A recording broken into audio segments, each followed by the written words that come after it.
are discussing Zohran Mamdani because he has been in the news quite a bit, especially since he won the Democratic primary in New York City. And we're going to talk about the pros and the cons. And as you can see, everyone here is politically engaged.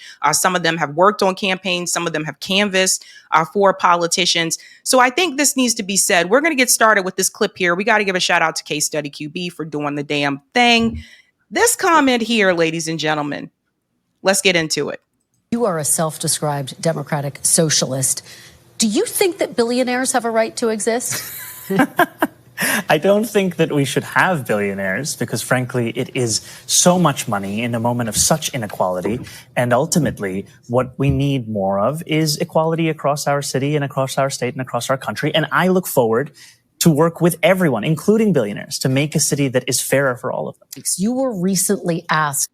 Okay. I want to talk about the billionaire statement, and we'll just, go randomly here.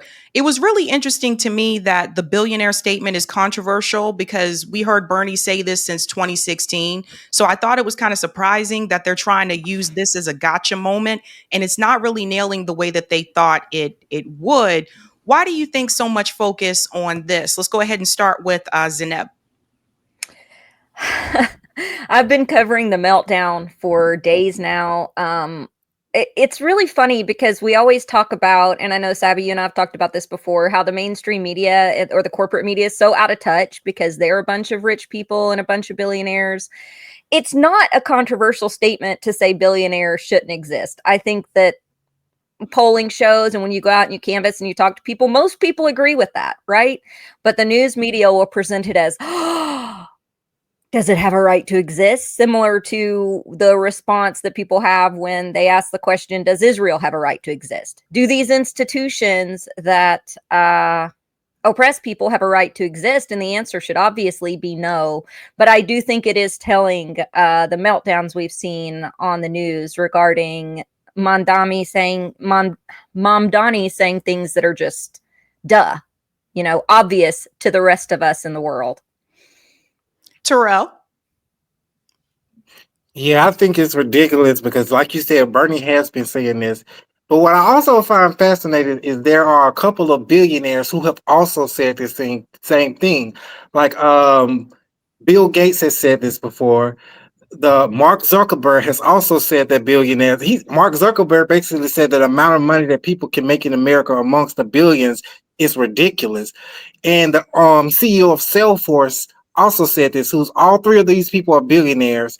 They have also made this comment that they don't believe that people should be able to make that much money. But the problem about those billionaires, as long as America allows them to make that much money off the backs of the working class, they're going to do it, even though they believe it shouldn't be that way.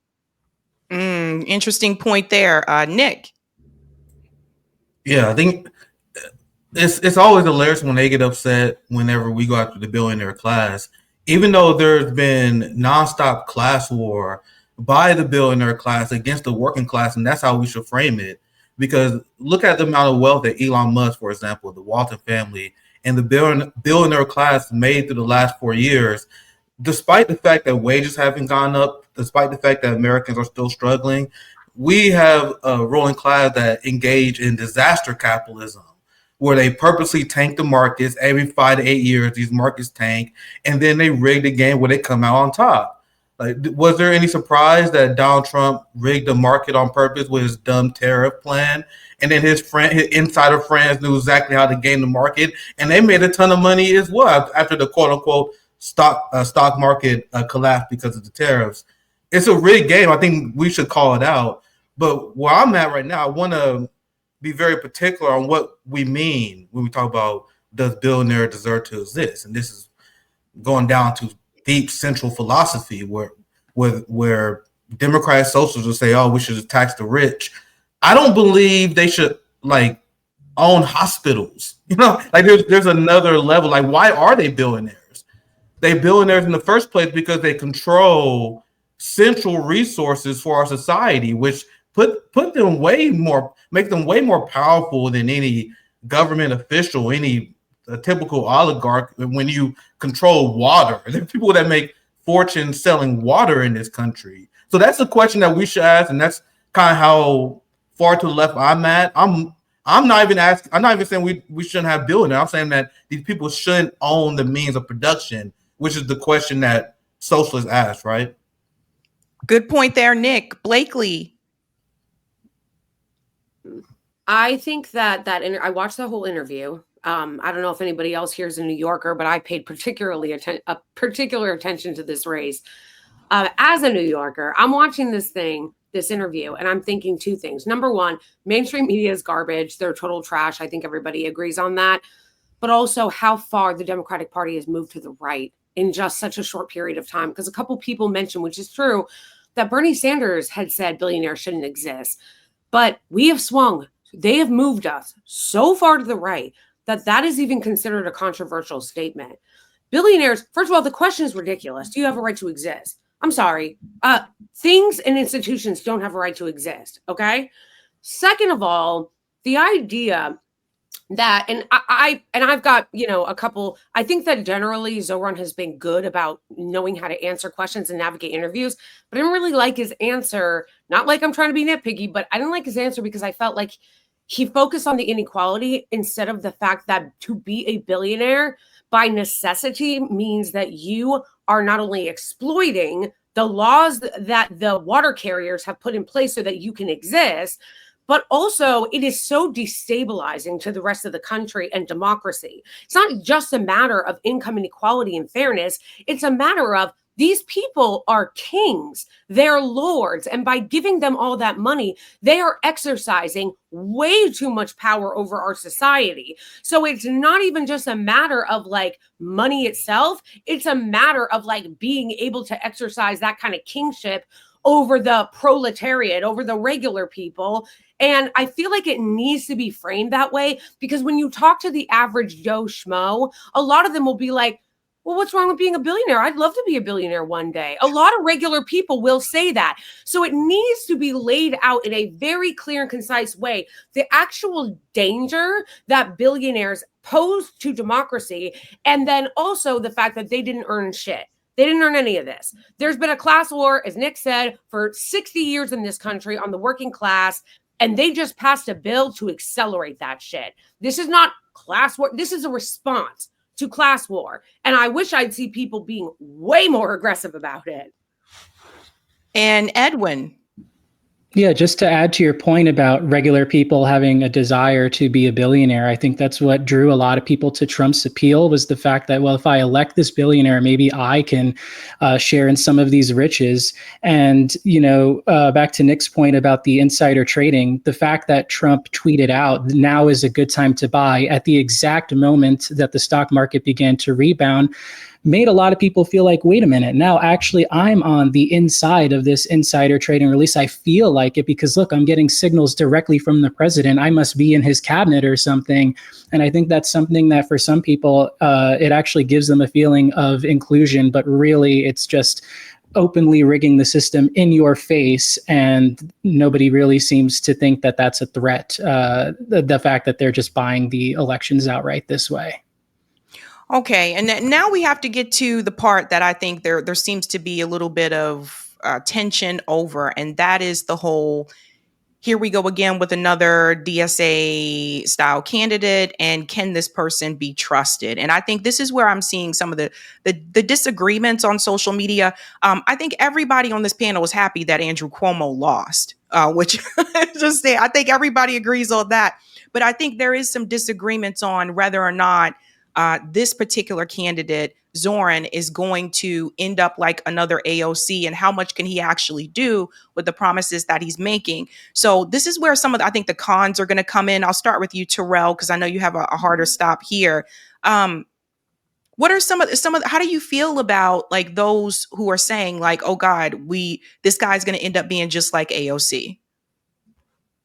Well, I can't say for sure if he will be, because I think it's different on a city level than it is in Congress for the DNC and everything. But here with Zohran, he has to depend on the city council, because at the end of the day, he can make these policies and these demands. But if the city council is not on the side of him, we can't sit and say, oh, he's going to capitulate, but he may. So honestly, I'm not sure. I don't know if he will or he won't. I'm hoping that he won't. I'm going to right now. I believe that he's going to stick to his word. But also at the same time, for me, I think it's a different playing field from Congress and the big heads there than in New York City and the state and city in the city leadership. And I So think that it's going to go ahead. depend on the city council. Just like I was saying on Twitter, everybody's voting for Zohran, but the city council elections were also there too. So if they're not voting for city council members who are left leaning, he may have a hard time getting those things passed. That's a good point. And also the governor, I do want to mention one thing in particular. I know he wanted free public transportation, which can be done, by the way. There's a free bus, I know for sure, in my family's hometown in Baltimore that goes throughout the downtown area. You can hop on. It's a free bus. It's not like this hasn't been done before. So I just want people to realize that when you hear some of the rhetoric that's coming from corporate media, as if some of these things have not already been implemented. One of the things I am worried about, and I'm gonna pivot to you, Nick, is Governor Hochul. So like, for example, with public transportation, that's something that the governor would have to approve, because even though he may want to do that, like she would have to approve it because the public transportation is owned by the state. It's similar here in Massachusetts where Mayor Wu, who ran on a lot of similar policies to Zohran, and the same thing as Brandon Johnson in Chicago, who ran as a socialist, ran on a lot of these policies. Once they got into office, they capitulated to the establishment. So I think that's the thing that I've been trying to give people that heads up about how much the mayor can actually do and what they need to get approval from for the governor. Nick, your take. Yeah, they're discussion on whether this guy will sell out, and sorry to be the bearer of bad news, he 100% will. Like, sorry to be spoiler alert for you guys. Name one Democratic socialist, name one progressive politician who was elected who didn't sell out. They all will sell out. It's about managing your expectations. I said on my show before, I'm not in New York. The mayor of New York doesn't really control foreign policy. That's why I focus on. That's why I usually have my eye on these progressives like a hawk. Like when I see Cory Bush vote to give hundreds of billions of dollars to the Nazis in Ukraine instead of the homies in St. Louis, that's a red flag. Zohran Mamdani, he's not going to be in control of foreign policy. He's not Jim Crow Joe. He's not someone who's evil. So that you won't ever see me get upset at Mamdani supporters because he's not an inherently evil guy. You guys see, I will get upset at you if you support a war criminal. He's not a war criminal. I think he has very cringe takes on foreign policies, and I can do a whole stream about that. But at the end of the day, he won't control it. A lot of people in New York voted for this guy because they were desperate. They wanted to lower the cost of goods. But the problem is, what exactly is Zohran Mamdani's strategy to fight the establishment? He calls himself a socialist, but what socialist organization is he accountable to? The DSA? They have a great history of holding politicians accountable, don't they? You had Zohran Mamdani. He was elected, correct me wrong, was he a state official? Was he? And this is what Shama Sawant laid out on my show. They had 8 elected DSA officials, Zohran Mamdani being one of them. 8. That's a lot. What did they do to leverage the votes to improve the lives of New Yorkers? Will they do anything to put their career on the line in order to fight the establishment that will do everything they can to wage class war against you? Absolutely not. That's why when people ask me, will Zohran sell out? He absolutely will. It's just about managing your expectations. Do you vote for Zohran because you wanted Cuomo to lose? Okay, I guess objective accomplished. Do you expect this guy to actually be able to fight the establishment that he wants to blend in and be a part of? That's absolutely not going to happen. You can already see it with his fake, annoying, smiley campaign. We talk about this all the time, Sabby, this toxic positivity. That is not what needed in the now. That I want to get along. I accept your apology, Senator Gillibrand, for accusing me of being a terrorist. I'm sorry. I don't think this toxic positivity is what we need right now. That's not how you're going to mobilize the masses who are upset. But with that said, there's nothing wrong with being wrong, guys. I'd rather a politician prove me wrong at this point than me be like, oh my God, I was wrong. I thought this guy was going to lower prices. How about one of these politicians prove you wrong for once? How many times have we ever questioned a politician and we was like, man, we was too hard on that guy? That never happened. And until that happened, I will continue to look at Zohran and every single progressive side eye. So that's kind of my answer. I'm not upset at people who support him. I show a lot of grace because I understand where they're coming from. It's not like they voted for evil, but I don't think it's a serious. I actually think it's a waste of our time and our resources. But that's a whole nother conversation. I don't want to go on too long of a spill. That's just generally my vibe. God bless all the New Yorkers who do want to improve their material needs, because I know that's why they wanted to believe in this guy. I got a lot of sympathy for these people, and I hope the best for them. I hope I'm wrong. Straight up, I really do. Zainab, how are you feeling about this? What's your take on the feeling that he may end up like AOC? I was there with AOC when she was running in New York. I knocked doors for her and everything. I was her press advisor. And I've talked about this before on here. I had some red flags and some gut feelings about her. I feel like Mamdani is better to a certain extent, is more true to like his platform he's running on now. However, my red flag is more along the lines of this pressure valve. I feel like the No Kings, the whole No Kings protest all across the country, you notice no cop showed up for that. And then all these liberals were like, that was a peaceful protest. See, no cops show up. Even though 95% of the time, who always instigates the violence at every rally we've ever been to, everyone we've ever organized? Always the police are the first to instigate, always. So no, they let that happen so the pressure valve can be released. What I'm worried about is Mamdani will send people to having this belief that everything can be solved electorally, that we just wait another year and a half and we can get back on the Justice Democrats train and rah, rah, sis, boom, bah, we'll reform the Democratic Party. We've got a new hero. And I'm worried about him being a new hero, being the new face, instead of the people being the face, instead of the policies being the face, Mamdani being the face. And I know that the establishment is going to throw everything in the world against him. They're going to do like they did with Cori Bush, where they were, getting at her about her credit score, which actually brought more volunteers out for her when they tried to smear her like that, or smear her ironically for her blackness, even though she was running against a black candidate. We're going to see that again. But I am worried that people are going to say we need to wait till November, when Trump today just announced that they want to deport citizens, deport U.S. citizens. They're rounding people up into cargo planes, that the hatches open up mid-flight, can open up mid-flight, where people are shackled. This big, beautiful bullshit bill was just passed. We can't wait. We don't have till November. We don't have the time to reform the Democratic Party. I'm so glad that 40,000 people showed up to door knock for him. That shows amazing momentum. I'm so glad that it proves that support for Israel and AIPAC is weakening. Those are all really, really good things. But I am worried about everyone hitching their wagon to another hero, and then that hero letting everybody down, and then it deflating the movement that we need right now. We don't have a year and a half to wait. People have to get out on the street and organize right now. Electoralism is not going to be the only answer. It's an avenue, but it is not the only answer. People have to mobilize now. And I'm just afraid that leftists, and especially liberals, have a tendency to get behind a hero, just like they did Bernie, or just like they did AOC, and that person let us down. We have to move beyond looking for an electoral hero to save us. We have to build community and save ourselves.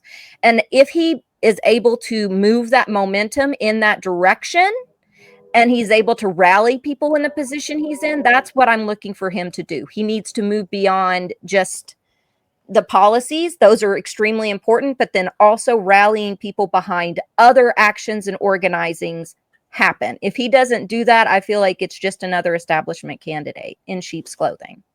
Good points, all of you. Let's go to Edwin. You are more familiar with Zohran. I believe he was your assemblyman, correct? What is your take on all of this? Yes, I've been living in the district for the past 28 years, and which also happens to be AOC's district. And in my experience, there really hasn't been much done by these legislators to make the neighborhood more affordable. In fact, it's only gotten more expensive. The price of a bacon, egg, and cheese, for example, has risen from $3.50 to $5. The rents have skyrocketed, and in part due to people like Mr. Mamdani himself, who have moved to the district from places like the Upper West Side or from outside of the city, and driving the prices up and actually pushing locals out, which is in itself an irony. I did not vote for Zohran this election, and that's because I'm registered Green, and registered Greens actually cannot vote in closed Democratic primaries. They could only vote in general elections, which do not have ranked choice voting. You only get ranked choice in a primary, so it's kind of an illusion of choice. But we were talking about some of the policies. Nick, you mentioned the MTA. One of the things that Zohran supports to fund the MTA is putting a congestion tax on anyone who drives into Manhattan or from any of the outer boroughs. I can see how if you are ultra wealthy, this wouldn't matter much to you to pay $9 every time you go into Manhattan. But let's say you are a working class small business and you own, I don't know, a small mechanic shop or plumbing shop, and you have to drive your van into the city to for work for some Manhattan clients. Now you actually have to foot that bill unless you want to foot that bill onto your customers, which is not a good move for a small business. So in my opinion, it's the opposite of affordability to be for a tax of $9 just to move throughout the city in a vehicle. I would say that's somewhat antithetical to the affordability argument. I would also say that his position on vaccine mandates, which he supports, is also quite troubling.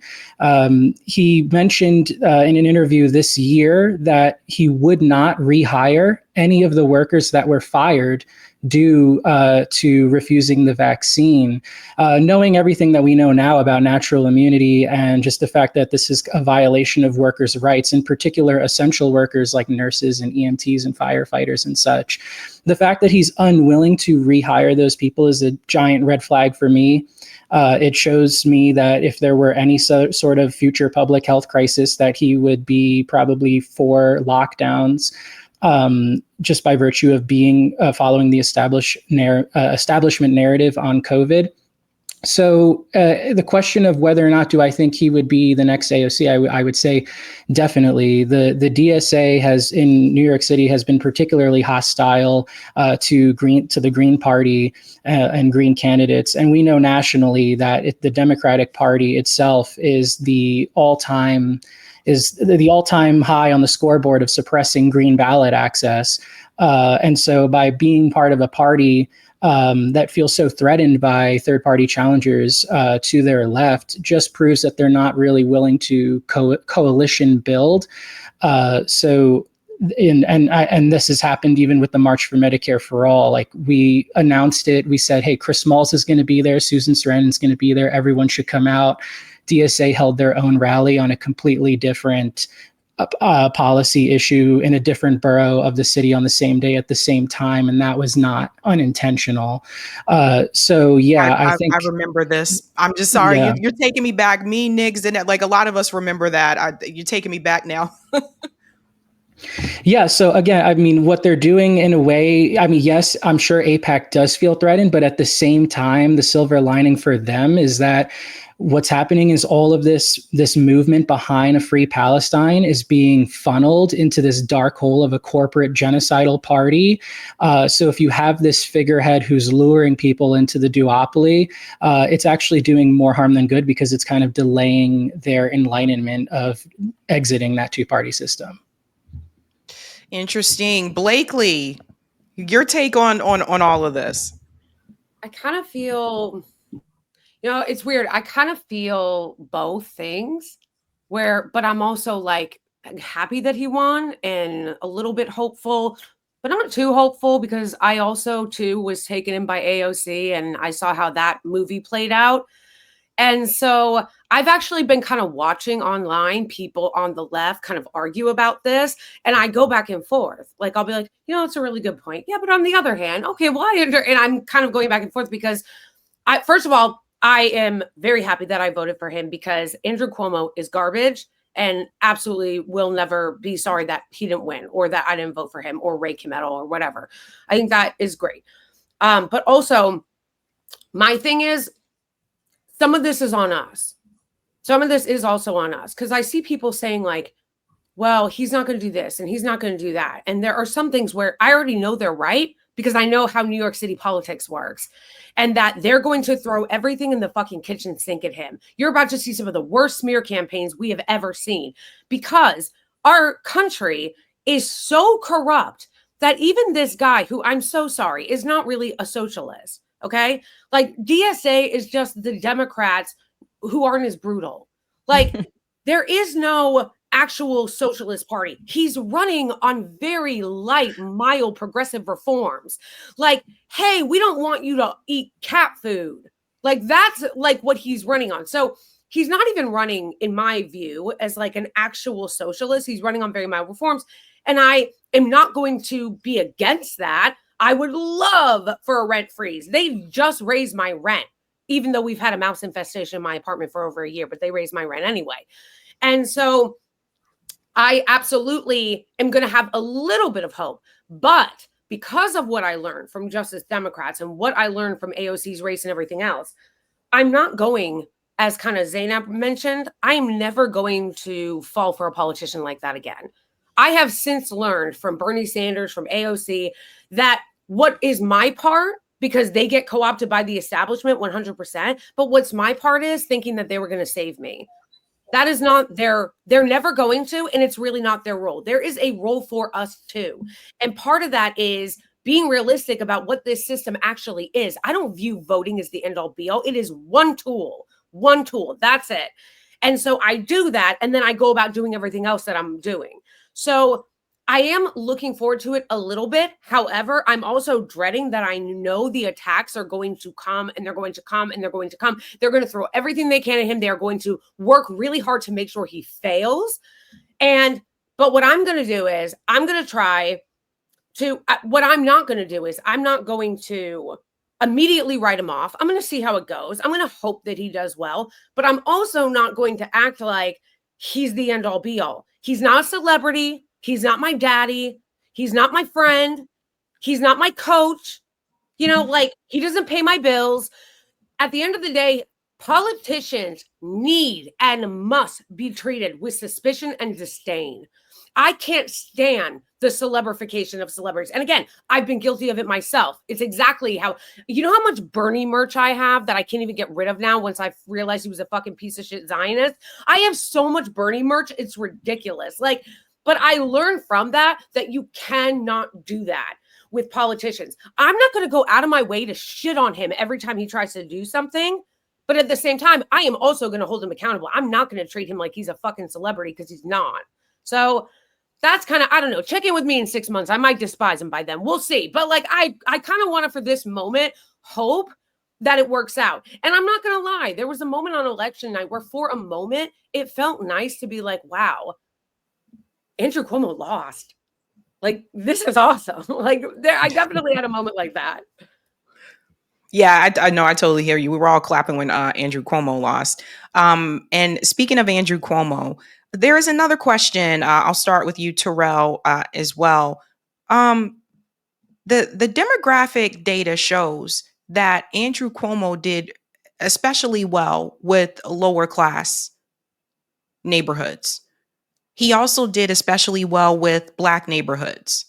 Zohran, even though the policies that he's running on would greatly benefit lower income neighborhoods, those aren't the neighborhoods that he won. And I think we need to have a conversation about what is happening with these candidates, that these DSA candidates that are running on issues that would greatly benefit the working class, but they're not winning those groups. Like, why is Zohran winning middle class and upper middle class like voters instead of the ones that would greatly benefit from his policies? Let's go to Terrell. So I'm not from New York, nor have I ever visited New York. So, but I don't know. Do you know? First of all, let me ask you: do you know the age difference between the Black voters who voted for Cuomo? Was there a larger size of people, maybe 40, 50 and older?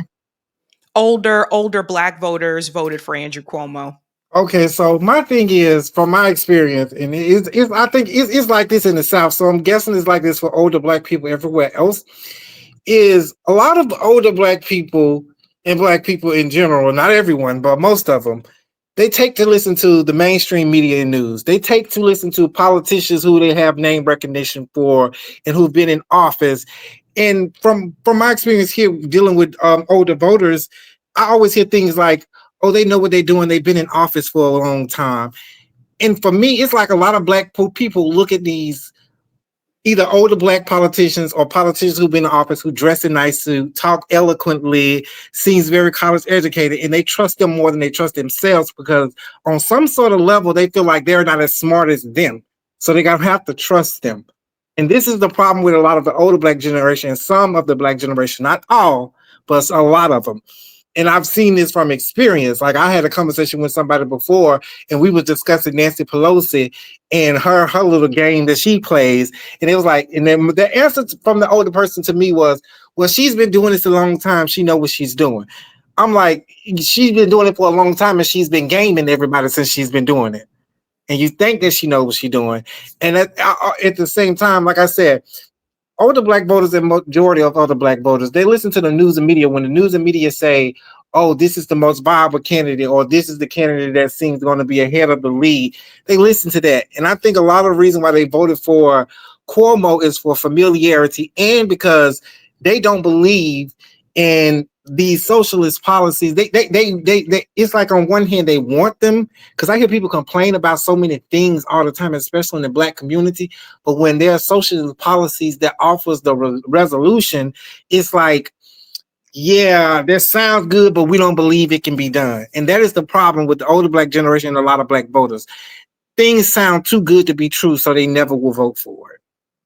If it sounds too good to be true, it's like, I don't know, this America has, in a large portion of the black community, America has driven black voters to believe if it's too good to be true, it's never going to happen, not in America. And I think that's the thing that a lot of black voters have. That's the idea a lot of black voters have about socialism. It sounds good, but I don't think it's ever going to happen in America.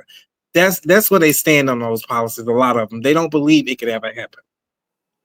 But this is the same, some of the same generation that was around during the civil rights movement, though. Nick, what's your take on this? This is very like disturbing to me because I remember all of us that came from like the Bernie movement and stuff. I remember like I had the most difficult time with older voters because they were just like, or they would tell me, I was like, yeah, Medicare for all. I already got Medicare. Like I was just like, wow, way to be dismissive. Go ahead, Nick. Yeah, a few things. Okay.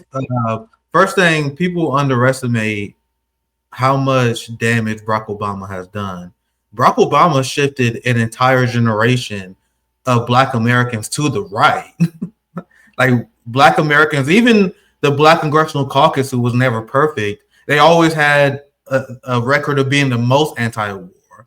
And in order to rationalize Obama being a crazy warmonger, the Black community shifted to the right with Barack Obama, which once again, that's going to have massive damage to our community politically. It will be studied for a very long time. Let's go to the second point. We'll go to why the overall strategy of reforming the Democratic Party is a horrible idea.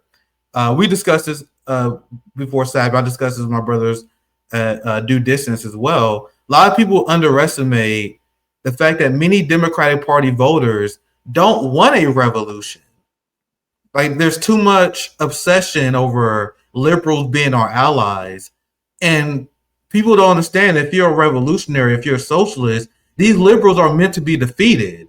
There will be these 30% that will always vote against you because they are your class enemy, which go back to misanalysis. The reason why social democrats believe in taking on the Democratic Party, because they inherently believe that liberals have their class interests in mind, which is not the case. So you can have a great candidate, a great platform. You will have a large swath of the Democratic Party that will vote against you because they side and they are more emotionally connected to the Hakeem Jeffries of the party than they are with you.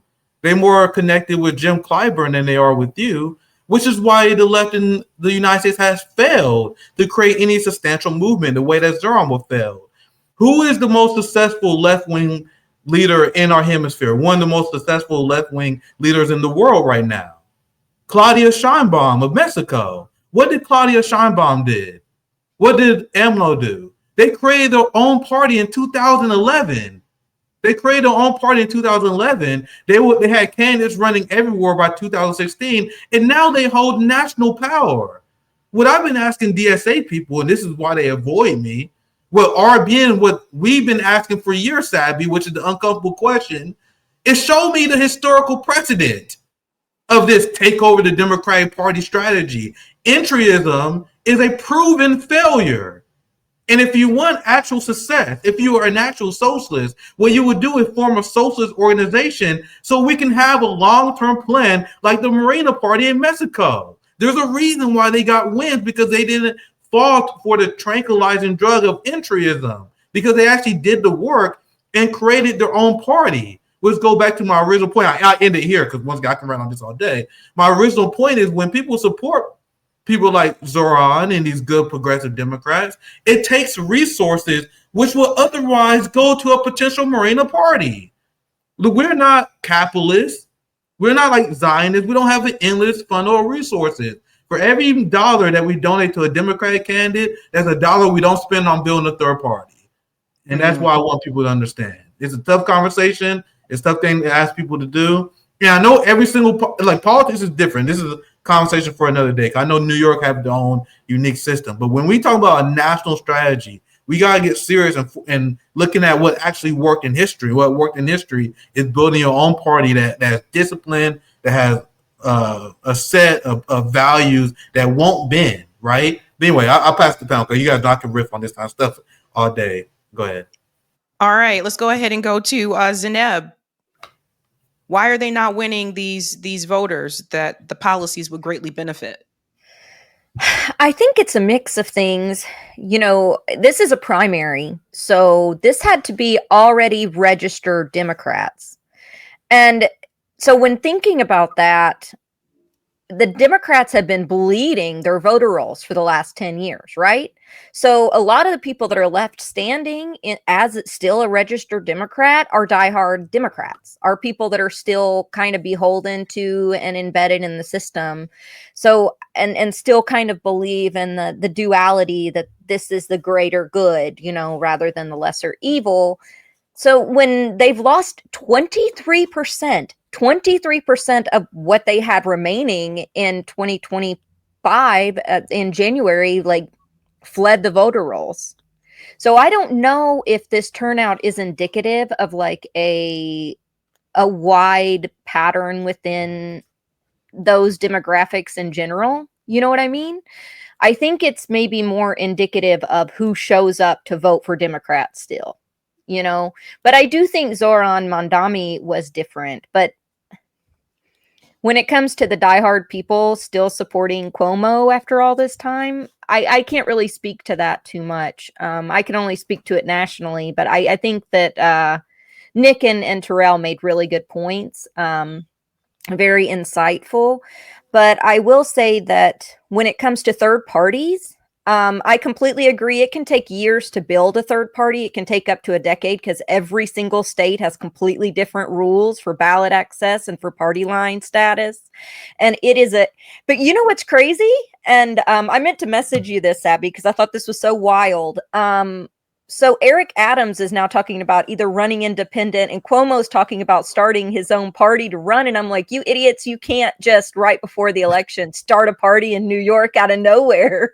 Like, that's not how this works. But the irony that all the Democratic Party ever does is smear third party and independent voters and third party and independent candidates, then to now have the establishment saying, well, if we lose to a progressive, we're just going to run independent ourselves, or we're going to run third party. And then you have political pundits saying how brilliant this is on corporate media. Like, oh, this is a brilliant strategy. This is a great strategy. If more Democrats can do that, we can make sure that moderates, you know, that this new radical wave of leftism that's infiltrated the millennials and Gen Z can be like beaten out, you know.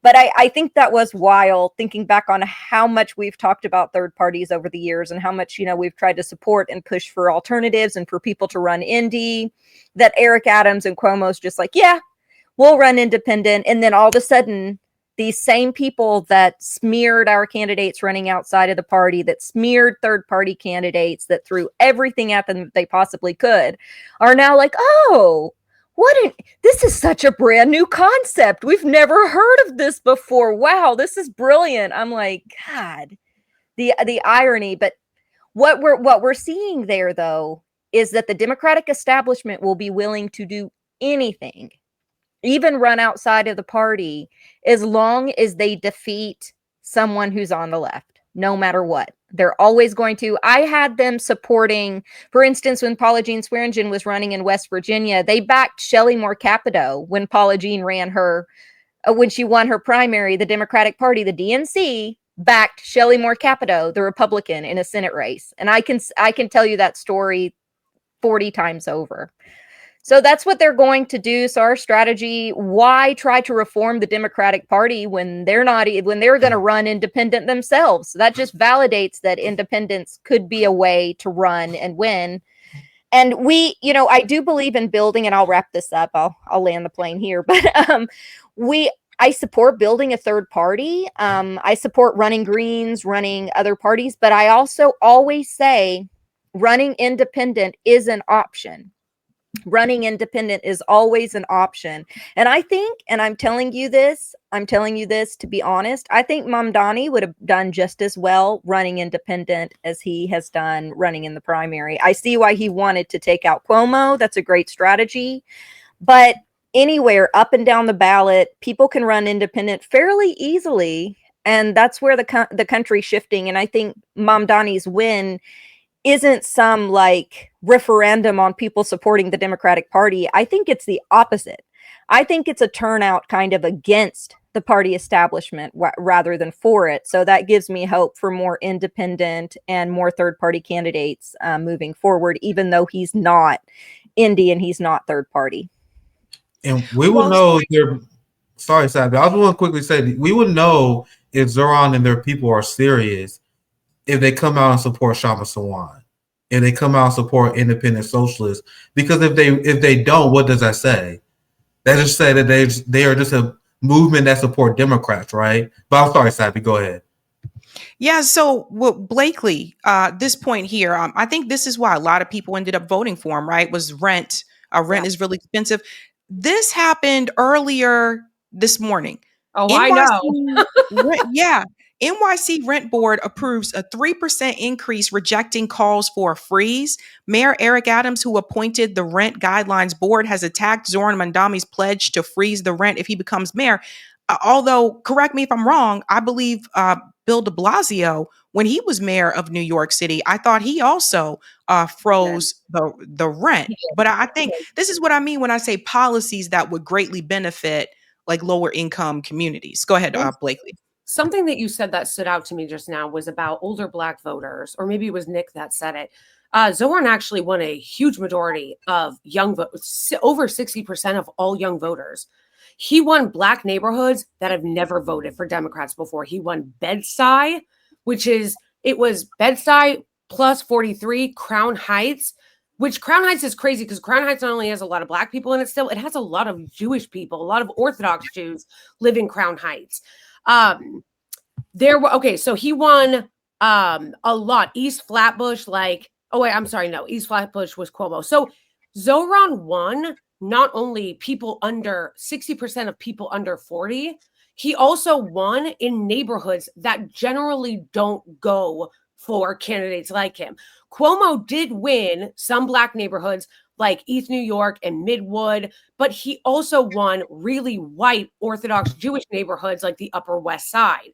So what I think it is personally, especially since I talk to a lot of people living in New York, is one of the things was, and Eric Adams actually just said this, he had a rally with a bunch of older Black people that were at this rally. He said, we're not asking for handouts. This is stupid. It's unrealistic. And there were all these people behind him being like, yep, like cheering him that he's making fun of this. And when he raises the rent cap, he turns around and tries to sell that to the people that he's now trying to get to vote for him, that he is going to hurt.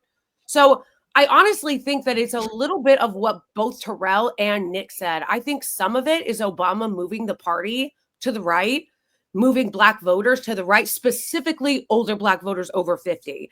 But also, I think some of it is Black voters have been conditioned in this country by the Democratic Party. Don't ask for shit, or else it's going to get a lot worse for you. That is why I think so many young Black voters voted for Mamdani, because it was ranked choice voting. And Black people oftentimes are told, just like they were about Bernie Sanders, and also what they were told about Obama, because you'll remember during Obama's campaign, they said that Black voters were very skeptical of him until they saw he could win the whites. So a lot of times it's Black voters being skeptical, like, I don't know if this, but they didn't have to do that this time in the primary because of the fact that we had ranked choice voting. So Zohran's coalition is actually, like, regardless of what you think about it, was actually very impressive. He won like a large 2 out of 3 Latino voters. He won people who had turned and voted for Trump. Like, it was, yes, Cuomo did win some demographics, but like, I wouldn't sneeze at the coalition that Zohran built. And to jump off that, my worry because of that is that it's going to just get funneled in the Democratic Party, because I don't want to see that. The Democratic Party is trash. I want a third party, okay? Not DSA, because I saw Shoykat Chakrabarti, who I think is a very smart guy, talking about how he's going to take on Nancy Pelosi. And you know what he said in his campaign video? And honestly, I was kind of liking it. I'm like, hey, I kind of like what you're saying. Then he goes, that way, when I win, we'll elect a whole slew of Democratic Socialist candidates that we're going to take on the establishment from the inside. I was like, excuse me, am I back in 2018? We already saw this. I'm not trying to sound like a dick or anything, because again, like, I understand the need to be hopeful, and I want to be too at some points. But when it comes to the reason why I was excited about Zohran is because he's running for mayor. When it comes to congressional candidates at the state level, I'm not excited. I'm not hopeful. The whole project of the Democratic Party is to trash the left, trash the progressives, crush them, run the most right-wing deranged Zionist bullshit campaigns against the left that they can. And then if the left even slightly objects to it, they're like, why are you anti-Semitic? Why are you racist? Why do you hate Black people? Why do you hate women? Why do you hate trans people? And they do that whole routine. And then it's like, and they're not going to do it. We saw this happen because I was very hopeful about everyone like Cori Bush and Jamal Bowman. And what happened when they went in there? They got crushed, and either they're gone now, or like AOC, they got co-opted. And that is the only thing that happens when they run for Congress. So that is why, like, I do have some hope. But again, I'm not delusional and I'm not naive. The responsibility of the voter now, people like me, is to hold Mamdani accountable. But yeah, when it comes to national electoral politics, I'm done with the Democrats. First of all, you guys are genocidal, okay? I'm not voting for people who fund genocide and murder Palestinians. That's number one. That's kind of a red line for me. But second of all, I'm so tired of these clowns because they don't actually want to change anything. They absolutely don't, which is why I don't fuck with DSA, because they're not actually going to change anything. They're going to go in and they're going to get co-opted, or they're going to get crushed. And there is no point when we could actually be building a third party. When I saw Elon Musk post, we should have another party, I'm like, we should have at least four. At least four. We should at least have like a Labor Party. The fact that the Democratic Party regularly kicks progressives in the face and then shits on them is like, and then progressives turn around and go, please, sir, can I have another? Sure. Like, it's maddening. It's maddening. It needs to stop. There should actually be like a viable, like, third party that we can have. And people, I don't think, are helping by funneling national candidates into the Democratic Party, because what happens when the Democratic Party doesn't get its fucking way? They side with Republicans, or they did what they did to India Walton when India Walton won in upstate New York, and then bitches ran that guy against her in the general election as an independent so he could win, because, you know, they love Black women until a progressive wins, and then it's under the bus. Well said, Blakely. Edwin. Yeah, so a few things. One, Zohran will be on a minor party ballot line called the Working Families Party, because in New York City, there's a thing called fusion voting where he can be both Democrat and Working Families. Now, Working Families in New York is basically an extension arm of the Democratic Party, so it's not the same as running as a true third party candidate. What Cuomo and Adams are doing is actually a decision that they made prior to the primary. The independent ballot line, the deadline to circulate those petitions, which are separate from their Democrat petitions, was in late April. And it usually is more signatures than running as a Democrat. Maybe not for mayor, it might be the same amount of signatures actually, but either way, they submitted that before they even found out that Cuomo lost the primary. So they're on the ballot. It's just a question of whether or not Cuomo is going to actively campaign, just like Bernie was on the ballot here in 2020, but he suspended his campaign after his debate with Biden.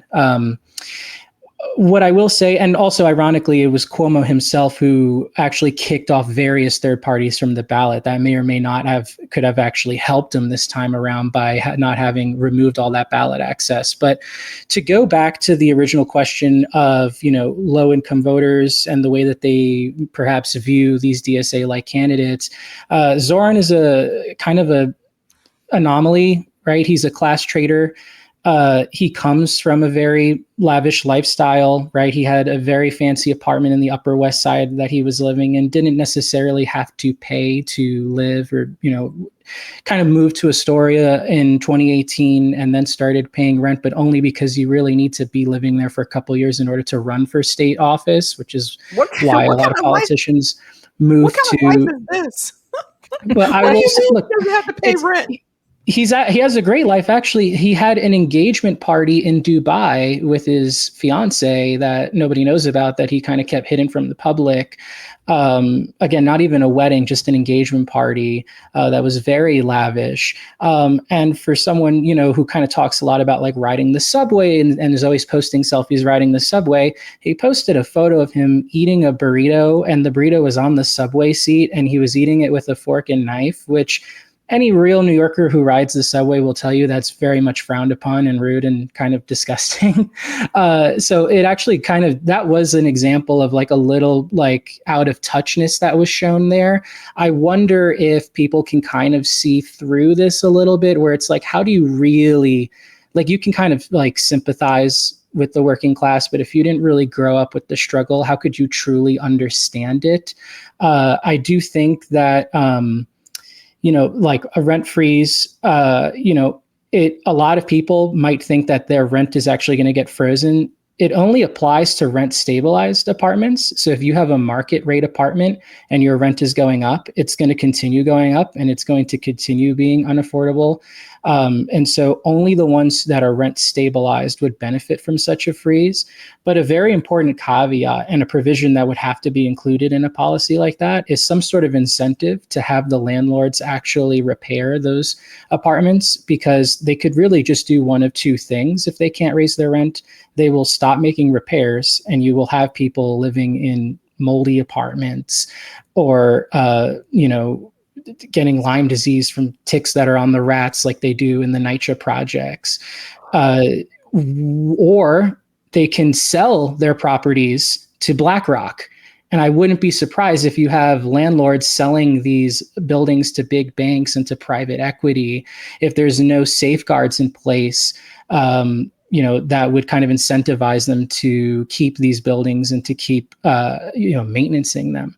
So that's just one thing that might be important to kind of look out for going forward. And then the last thing that I want to say is, you have a cohort of the Democrat Party, which are kind of LARPing as revolutionaries, but it's this group of people that all settled for Joe Biden in 2020, who was a warmonger. And so it's not really, in my view, a revolutionary movement. It's kind of just a new wave of social democrat, which is the same old Democrat Party, just repackaged and repurposed, but ultimately propping up that oligarchic two-party system. Well said there, Edwin. One more question for the panel, you guys. I've been seeing a number of the remarks directed towards Zohran on social media that I feel are really disgusting and unfair. One in particular, Congressman Brandon. This is a congressman, everybody. Civilized people in America don't eat like this. If you refuse to adopt Western customs, go back to the third world. He's talking about Zohran here eating with his hands, which, by the way, if you go to any of the African restaurants here or like the Ethiopian restaurants here, you do eat with your hands. You sit at a basket table and you eat with your hands. Whatever it is, what it is. Americans like McDonald's. I've seen a number of look, it is what it is. Like, what I've basically said to people is like, don't look at this guy as like some hero or savior, etc. At the same time, some of these attacks that are thrown his way, whether it's from Congressman Brandon Gill or Kirsten Gillibrand's racist ass comment, like, it's coming from both sides. It's coming from the Republican Party and the Democratic Party. It's to me, I feel like it's absolutely disgusting. And they are actually helping Zoran by showing just how blatantly racist they can be. So I'll open that up to the panel, how you guys feel about some of these comments that have been said. Nick. You guys know this is the most diehard Zionist politicians who are usually the ones who are stoking some sort of racial tensions. They're the most Islamic phobic people in our society, and it's wild. And I think a lot of people are realizing the giant bait and switch that Zionists did, and they convinced an entire generation that Muslims was going to implement Sharia law in the United States, and they created an entire generation of intense Islamophobia to inherently justify the existence of Zionism. In order to justify the existence of Zionism, they had to convince people that Muslims are evil, that people who practice Islam is trying to secretly take over Western society. And isn't it funny that everything they accuse them of, they're guilty of? But that's exactly what they're doing. So in order to keep people divided, I know it's a trope, but it's 100% true. The capitalist class, the ruling class, wants to keep people focused on the racial issues, on what religion is what religion, because it makes you focus less on struggle, jihad. They're afraid of the struggle that connects us all. So you will see these people always engage in this crazy nonsense. It plays directly into their power, and it's backfiring. We are seeing, like you said, these attacks backfire. So it's just a typical strategy for the ruling class to keep people divided based on nonsense. You know what I mean? All right, Zainab. Of course, I think it's disgusting. I mean, we've been seeing this kind of rhetoric post, 9/11. We've been seeing it for as long as I can remember in almost all of my adult life. As like, my dad was an Iranian immigrant. I've seen it my whole life, but this whole thing that I see as a development is tied to legislation too right now. And I wanted to point that out because they're talking about people like Brandon Gill and others have floated, and Charlie Kirk have floated this idea that he needs to be denaturalized as a citizen and deported. And this rhetoric, the thing is rhetoric is now not just bullshit rhetoric, right? It's now turning into actual legislation.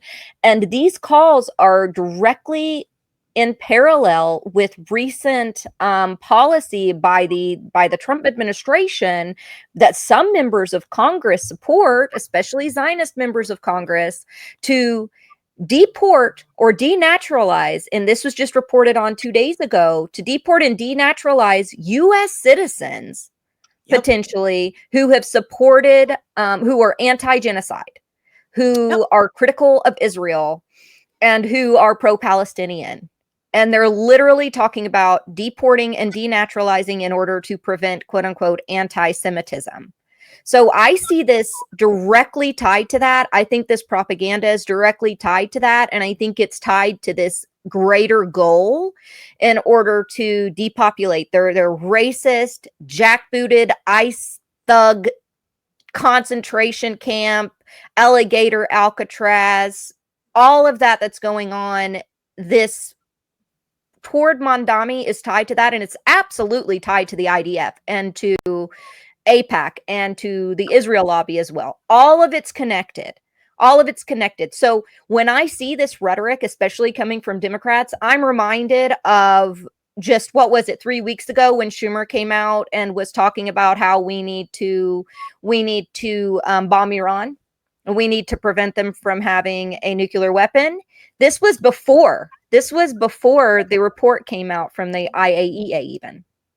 So the rhetoric is coming from both parties. And what I really worry about is that this rhetoric is to normalize denaturalizing people like us, or, removing people like us, removing people that speak out against Israel, which they already have been doing anyway, but taking it even a step further. The Islamophobia, the stoking of Islamophobia, and it's not landing. It's not landing. And AIPAC's freaking out because this man won his primary in New York, where they thought they would always have just an easy win, right?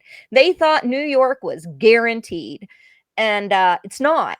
So they're more afraid. So as they're more afraid, not really afraid, they're afraid of losing control, not any other kind of fear. The billionaires are afraid. AIPAC is afraid. Those in power are afraid of losing control.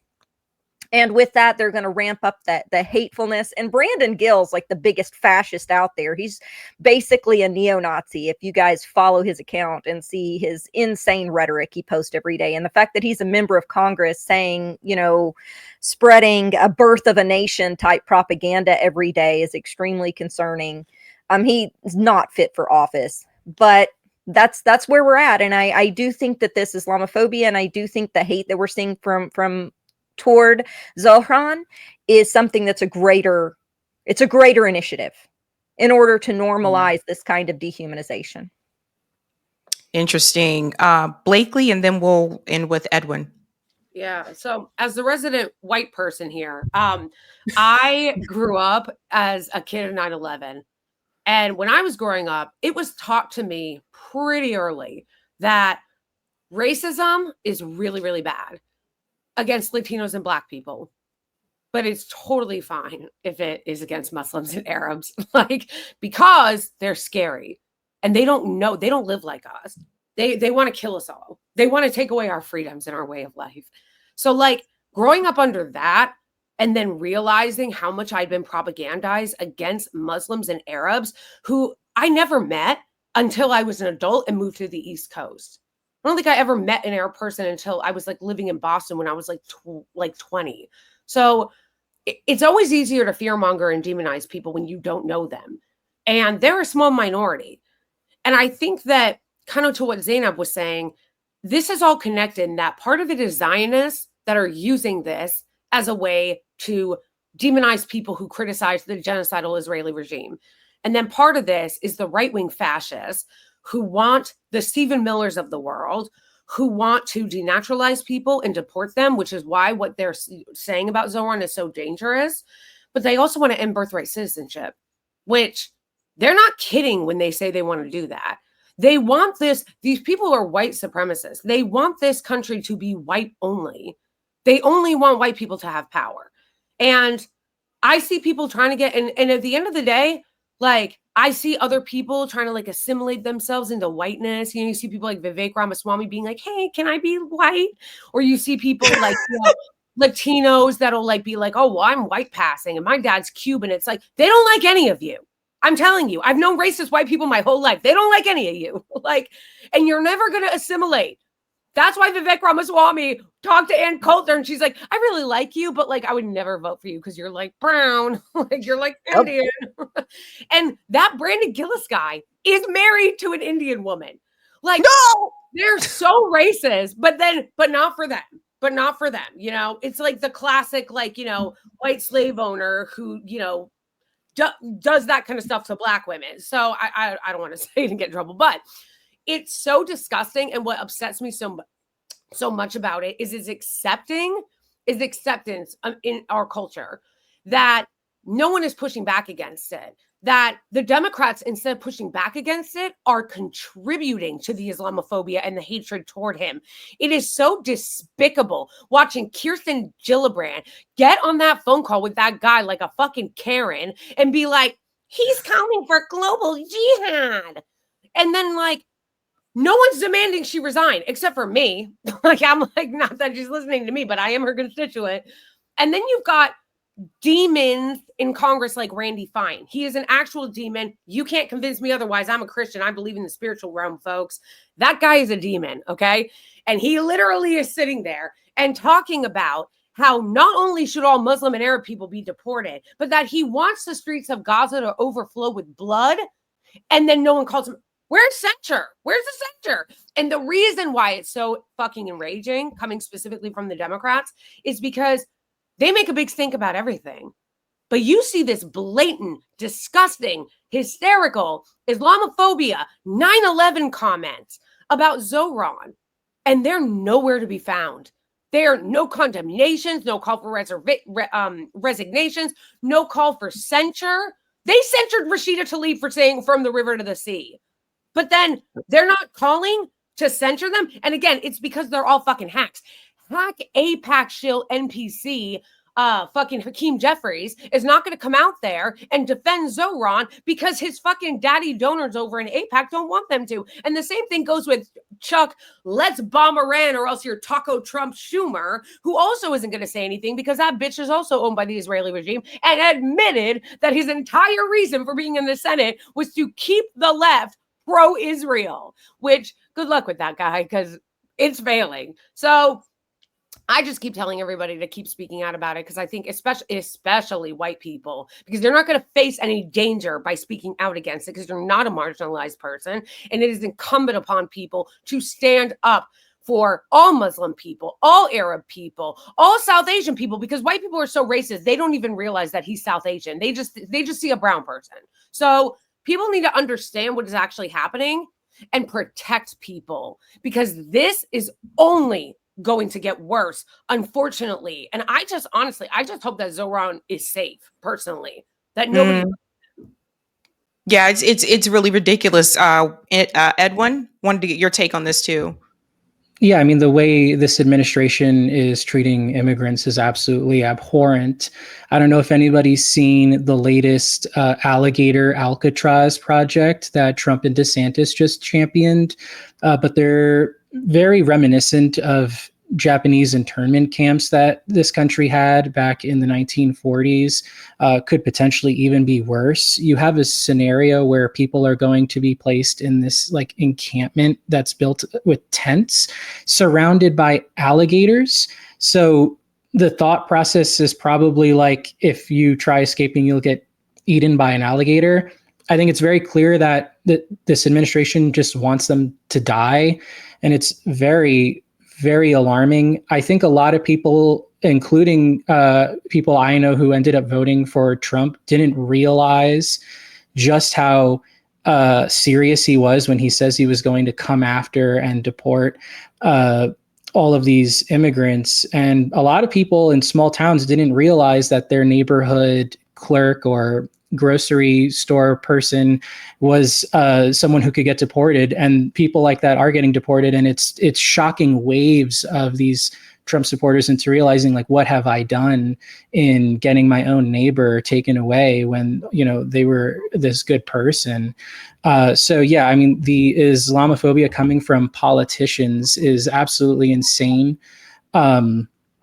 I would say that, you know, what they're doing is they're trying to bait us into some sort of race war because they don't want us to have a class war. Because if we were class conscious, that would lead to more of, you know, an actual revolution. So they want us to be hateful and divided so that if we're too busy kind of falling for these tropes and fighting each other, that we're not actually going to look at the actual source of oppression, which is, you know, Wall Street, military industrial complex, big pharma, fossil fuel industry, the healthcare industry, et cetera.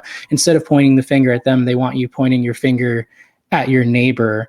And there are legitimate policy debates and discussions that could be happening, but they're not, because we're still in this like archaic way of treating people as other. And it's a scary time for a lot of people, especially in New York, which is a city of immigrants. Can I say something real quick? Just real quick, Sabby, do you mind? Can I say something? I want to stress to you guys, please log off and also talk to people in real life as well. Like, I can't share my screen. I showed this on RBN, Do you guys understand the advanced system of troll farms that exists right now? That there are millions of bots that are saying stuff in order to trigger you? Because there's an advanced, and history will explain what's really going on in time. But there is an advanced psychological operation waged against us at all times to keep us distrustful of each other. Why do you guys think before the era of the troll farm, they on news they will show all murders all the time? This guy was killed over there. This woman was raped over there. This happened over there. The local news, they played a role in keeping you distrustful. Now troll farms are doing the same, pushing out insanely racist messaging and trying to dull your view of humanity. And remember, and I'm speaking, I guess, for my socialists and revolutionaries, we are the people who believe in the potential of humanity. And I see it happens all the time because of these troll farms, because of these crazy racist messages that we see fake accounts spread. People, they dull their view of humanity. They say, what's the point? What's the point of fighting for revolution? Humanity is garbage. Humanity is racist. Humanity is irredeemable. You guys see why they do it? I'm not saying it's not a problem, but a lot of people, because people are way too online, and I am too. I'm not being holier than now. I'm online a lot as well. But because of that, I think people, their perception of humanity has been warped because of these troll farms, making them less likely to talk to each other, to be less likely to go outside, to be scared of the stranger. I think that's the plan of the ruling class. We must reject that. Go outside, talk to people, and you'll realize everything you see online is just noise. I live in Missouri, extremely conservative state, and I see it all the time. So I don't want to be too long, but please, I don't want you guys to be too dull by this stuff. A lot of this stuff. Nick, the IDF has 20,000 Pakistanis. A lot of them are Pakistani, but anywhere from 15 to 20,000 that we know of. And this is being filtered, some of it through Palantir, doing literal Hasbara every day online, not to mention all the stacked algorithms and everything. But yeah, a lot of times you could literally be seeing an IDF Hasbara troll that's being paid through the Israel lobby. Just fact. Just keep that in mind, guys. Like, there is a lot of negativity, but I think a lot of it has been pumped into our algorithm as well. So just keep that in mind. Yes. Yeah, it's true. This is why I don't really try to argue with people online. I ignore a lot of people. Thank you all so much for coming on. Hey guys, this was a Sabby clip. If you like what you saw, hit that like button and subscribe.